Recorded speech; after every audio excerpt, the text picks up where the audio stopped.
Lolos dari Riau, 11 pengungsi Rohingya mau dijual ke Malaysia, satu orang dibanderol 5,5 juta rupiah. Di tengah gencarnya penolakan akan kedatangan pengungsi Rohingya di Indonesia, sejumlah oknum diduga melakukan perdagangan manusia secara ilegal. Polsek Panipaha, Polres Rokan Hilir menemukan 11 orang Rohingya dan 11 warga negara Indonesia yang akan menyeberang ke Malaysia secara ilegal. Dikutip dari Media Center Riau, aksi perdagangan orang itu digagalkan saat polisi sedang patroli dan sosialisasi pemilu 2024. Saat itu anggota Polsek Panipahan pulang dari patroli, Kamtipmas, dan sosialisasi menjelang pemilu 2024. Tiba-tiba polisi menemukan 22 orang yang datang dari Labuhan Batu, Sumatera Utara melalui jalur darat.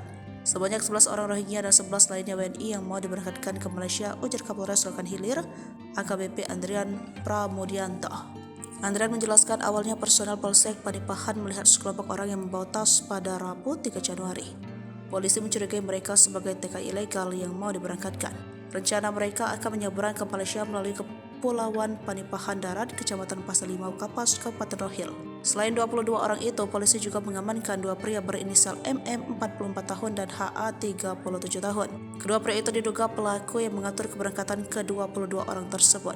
Kedua pelaku warga Labuan Batu, mereka meminta 5,5 juta per orang dikalikan 22 orang untuk diberangkatkan ke Malaysia menggunakan kapal motor, tutur Andrian. Saat ini para WNI yang menjadi korban dari TPPO telah dibawa ke Polsek Bangko untuk penyelidikan.